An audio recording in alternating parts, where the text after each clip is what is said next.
नमः संस्कृताय। मैं कौशलेंद्र प्रसाद विश्वकर्मा केपी बाल गंगा क्लासेस से आप सभी का आज की क्लास में स्वागत करता हूं। जैसा कि हम लोग संस्कृत भाषा या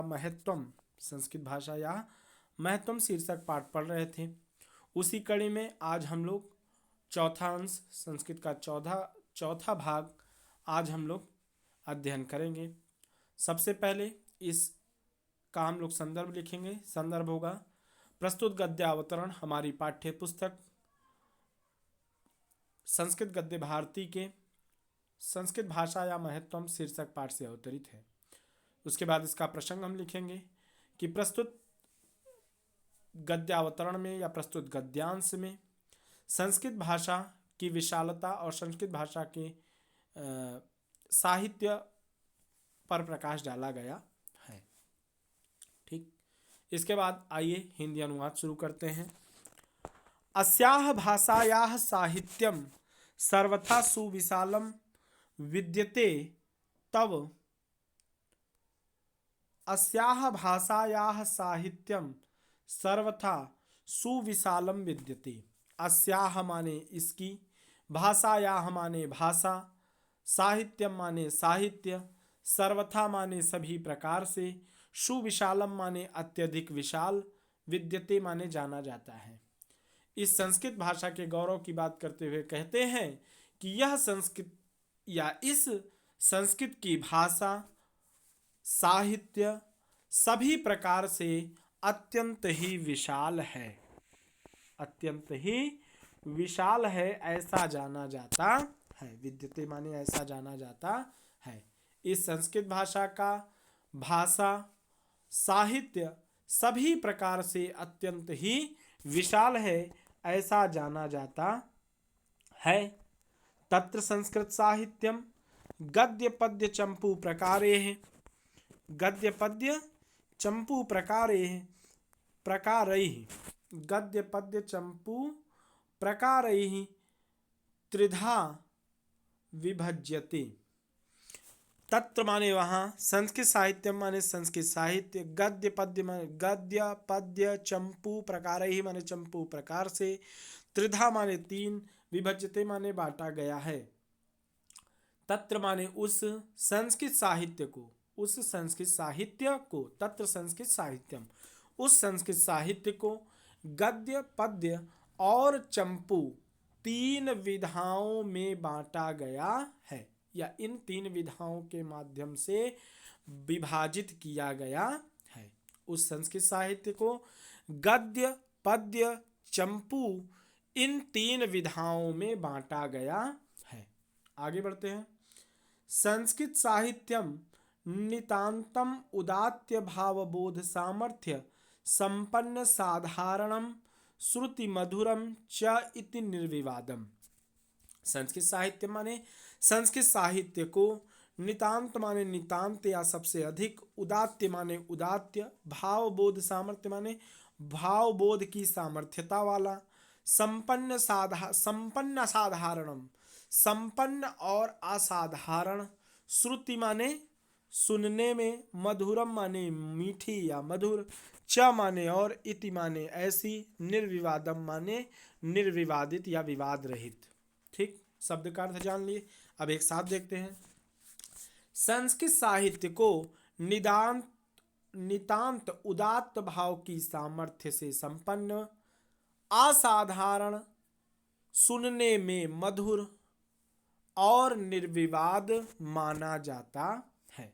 संस्कृत साहित्य को नितांत उदात्त भावबोध की सामर्थ्यता वाला, संपन्न और असाधारण, सुनने में मधुर तथा निर्विवाद समझा जाता है या निर्विवाद माना जाता है। आगे बढ़ते हैं। वस्तुतः साहित्यम खलु निखिलस्यापि समाजस्य प्रत्यक्ष प्रतिबिंबम प्रस्तौति। वस्तुतः माने वास्तव में, साहित्यम माने साहित्य, खलु माने निश्चित रूप से, निखिलस्यापि माने संपूर्ण, समाजस्य माने समाज का, प्रत्यक्ष माने प्रत्यक्ष, प्रतिबिंबम माने प्रतिबिंब को या आईने को, प्रस्तौति माने दिखाता है। यह संस्कृत साहित्य वास्तव में निश्चित रूप से संपूर्ण साहित्य समाज के प्रत्यक्ष प्रतिबिंब को दिखाता है। यह जो वास्तव में साहित्य है, यह जो वास्तव में संस्कृत का साहित्य है, निश्चित रूप से संपूर्ण समाज का प्रत्यक्ष प्रतिबिंब प्रस्तुत करता है, या प्रत्यक्ष प्रतिबिंब को दिखाता है। आगे की लाइन में आते हैं। अस्मिन् साहित्ये विश्व प्राचीनतमा ऋग यजुः सामर्थवान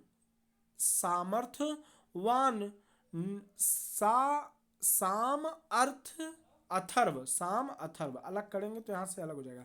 प्राचीनतमा ऋग यजुः साम अथर्व नाम ध्येयाः चत्वारो वेदाः शिक्षा कल्पो व्याकरणं निरुक्तं छंदो ज्योतिषम एतानि वेदानां षड अंगानि न्याय वैशेषिक सांख्य योग मीमांसा वेदांत इति आस्तिक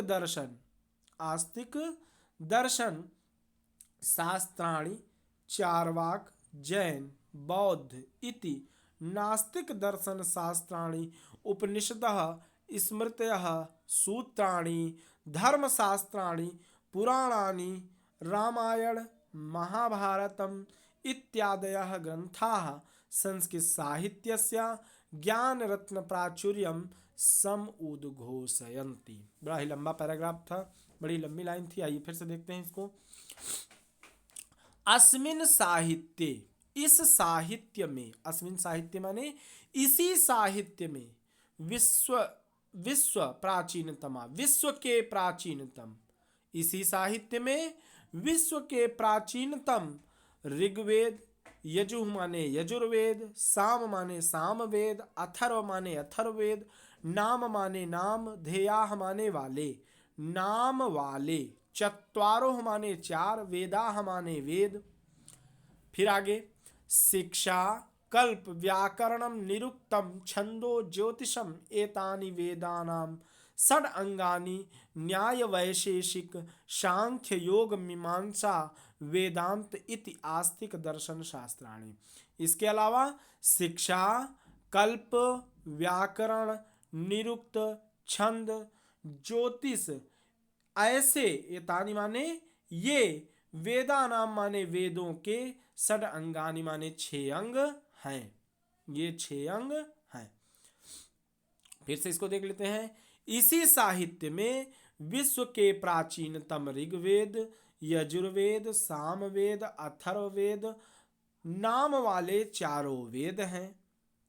संस्कृत साहित्य में ही ये चारों वेद हैं। उसके बाद शिक्षा कल्प व्याकरण निरुक्त छंद ज्योतिष इस नाम के 6 वेदांग हैं, 6 वेदों के अंग हैं। वेदानाम षडंगानि माने वेदों के 6 अंग भी इसी संस्कृत साहित्य में हैं। आगे बढ़ते हैं। न्याय वैशेषिक सांख्य योग मीमांसा वेदांत इति आस्तिक दर्शन शास्त्राणि। न्याय वैशेषिक सांख्य, न्याय वैशेषिक सांख्य योग मीमांसा वेदांत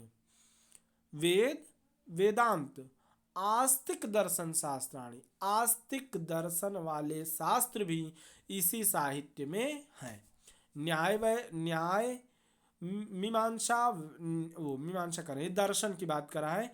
न्याय दर्शन, वैशेषिक दर्शन, सांख्य दर्शन, योग दर्शन, मीमांसा दर्शन इत्यादि, वेदांत दर्शन इत्यादि आस्तिक दर्शन शास्त्र इसी साहित्य में हैं, इसी साहित्य के हैं। मतलब संस्कृत साहित्य में ही इनकी रचना हुई है, संस्कृत में ही इनकी रचना हुई है। ठीक है, तो संस्कृत साहित्य की व्यापकता के बारे में बता रहे हैं कि इसी में 4 वेद, वेदों के 6 अंग तथा दर्शन के अंतर्गत न्याय दर्शन, वैशेषिक दर्शन, सांख्य दर्शन, योग दर्शन, मीमांसा दर्शन, वेदांत दर्शन और आस्तिक दर्शन शास्त्र भी हैं।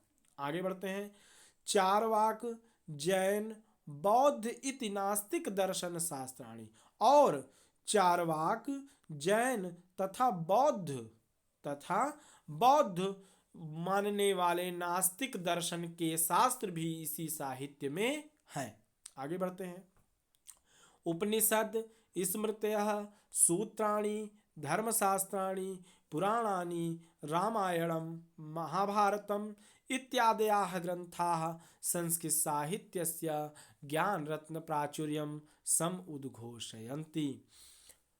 इसके अलावा उपनिषद, स्मृतियाँ, सूत्र ग्रंथ, धर्मशास्त्र के ग्रंथ, पुराण ग्रंथ, रामायण ग्रंथ, महाभारत इत्यादि ग्रंथ संस्कृत साहित्य के ज्ञान रत्न प्राचुर्यता की उद्घोषणा करते हैं।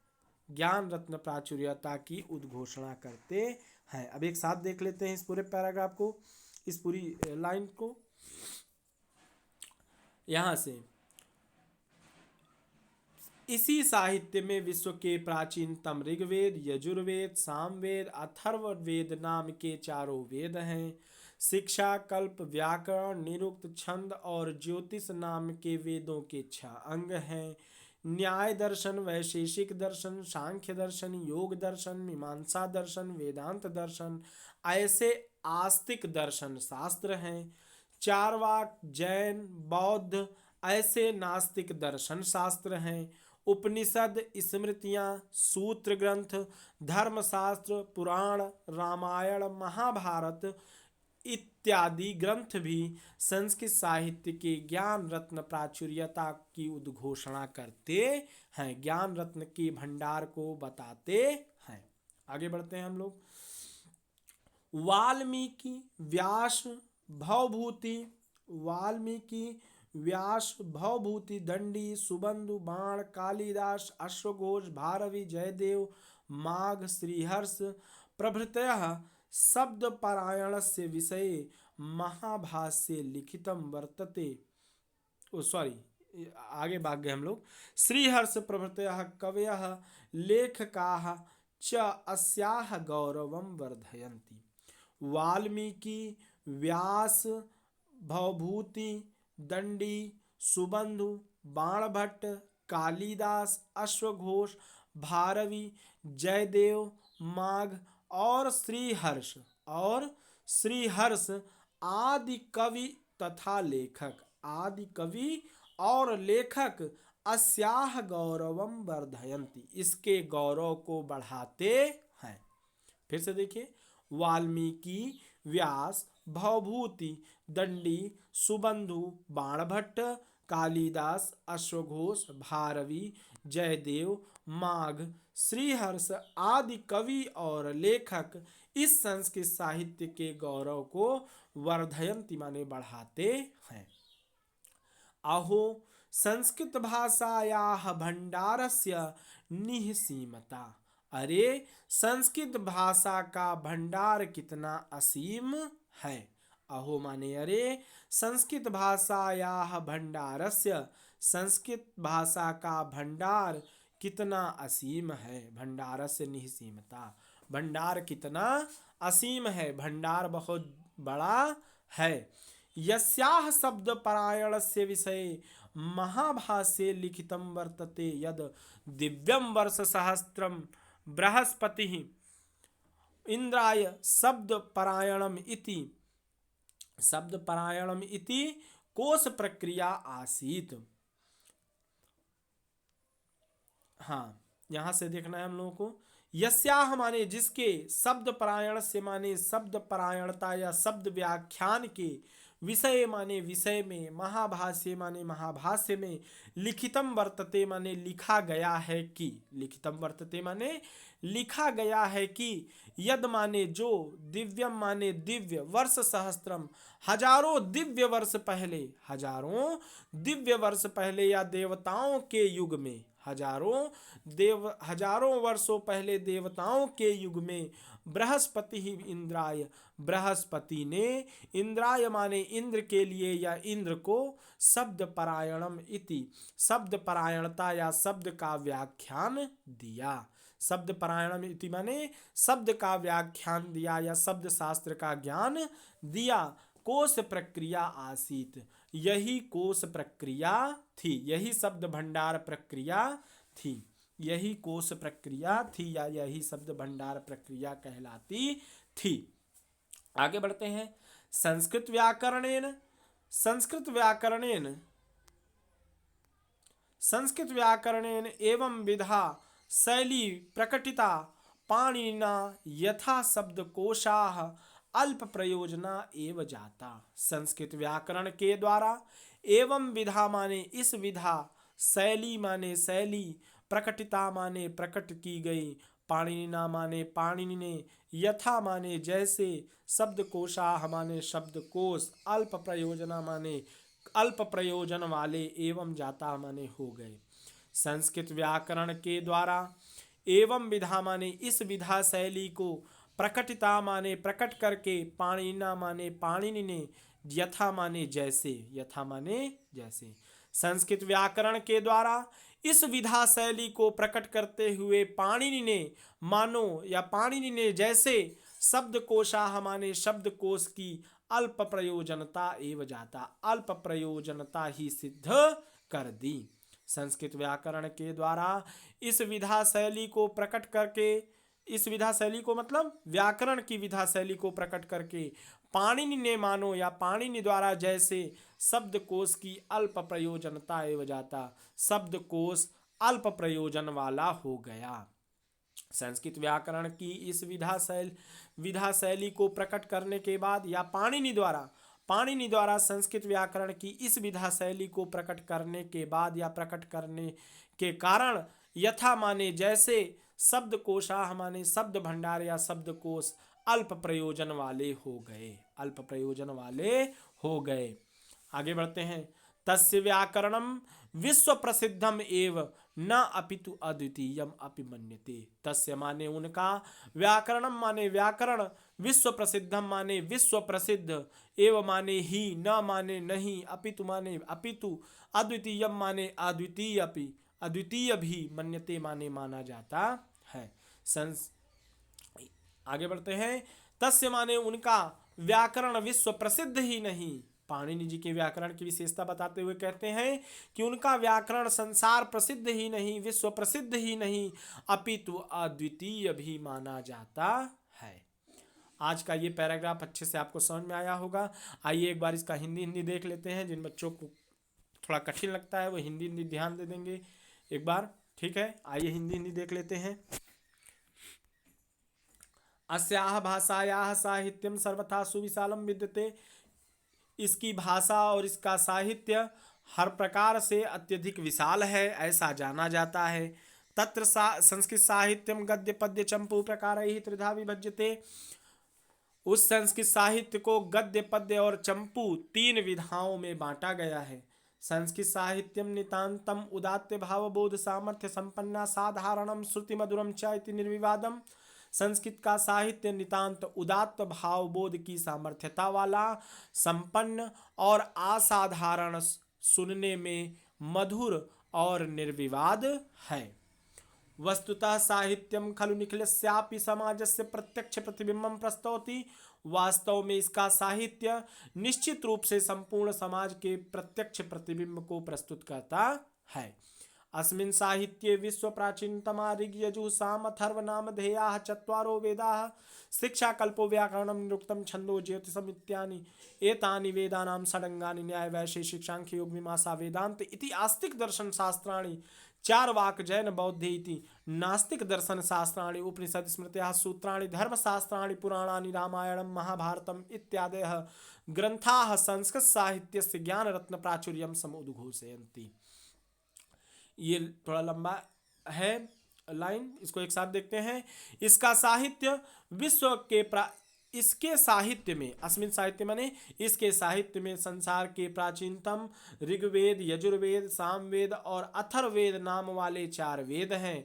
शिक्षा, कल्प, व्याकरण, निरुक्त, छंद और ज्योतिष नाम वाले 6 वेदांग हैं।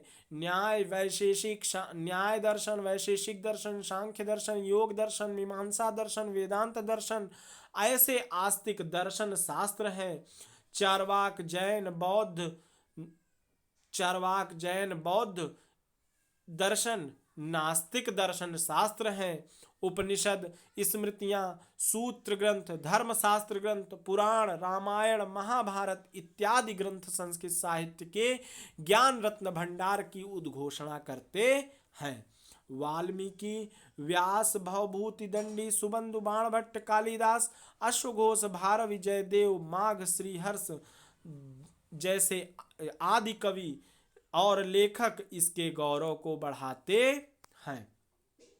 अरे संस्कृत भाषा, अहो संस्कृत भाषायाः भंडारस्य निःसीमता। अरे इस संस्कृत भाषा का भंडार कितना असीम है।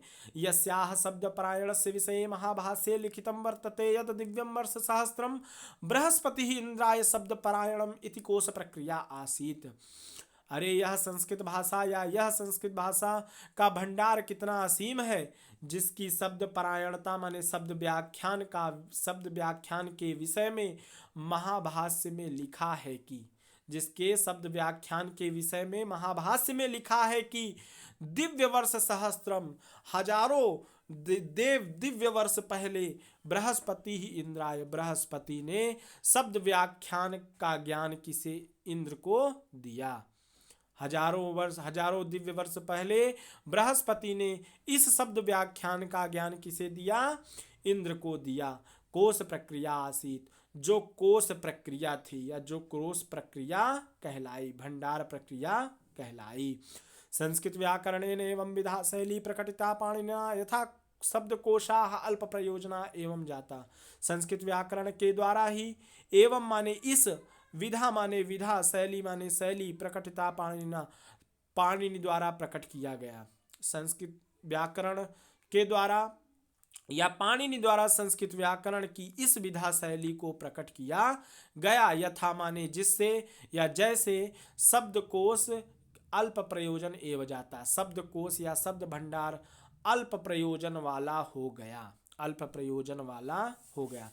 जब से कहने का मतलब है पाणिनि ने संस्कृत व्याकरण की विधा शैली को जन्म दिया, उसके बाद से यह शब्दकोश या शब्द शास्त्र का जो ज्ञान था वह अल्प प्रयोजन वाला हो गया। तस्य व्याकरणं विश्व प्रसिद्धम एवं न अपितु अद्वितीयम अपि मन्यते। तस्य माने उसका, व्याकरण माने व्याकरण विश्व प्रसिद्ध ही नहीं अपितु अद्वितीय भी माना जाता है। इस प्रकार उस संस्कृत साहित्य का व्याकरण विश्व प्रसिद्ध ही नहीं अपितु अद्वितीय भी माना जाता है। आशा करता हूँ कि हमारे द्वारा पढ़ाया गया यह पैराग्राफ आप लोगों को अच्छे से समझ में आया होगा। जहाँ पे किसी को ना समझ में आया हो वो कमेंट में लिख कर ज़रूर भेजें। और यदि चैनल में बताई गई बातें अच्छी लगी हो तो चैनल को सब्सक्राइब करें और बेल आइकन ज़रूर दबाएं, ताकि जो भी वीडियो मैं पहले अपलोड करूं यूट्यूब पे आप लोगों को उसका नोटिफिकेशन पहले ही पहुंच जाए। ठीक है, इसी के साथ आज की क्लास यहीं पे समाप्त होती है। वीडियो काफ़ी लंबी हो जाएगी, थोड़ा पहुंचने में थोड़ा टाइम लगेगा। जो ग्रुप में जुड़े हुए हैं उनमें पहुंचने में थोड़ा टाइम लगेगा, इसके लिए बहुत परेशान नहीं होंगे, पहुंच ही जाएगा। मैं भेज दिया हूं टाइम पर ही। ठीक है, आज की क्लास यहीं पे समाप्त होती है। ओके, धन्यवाद।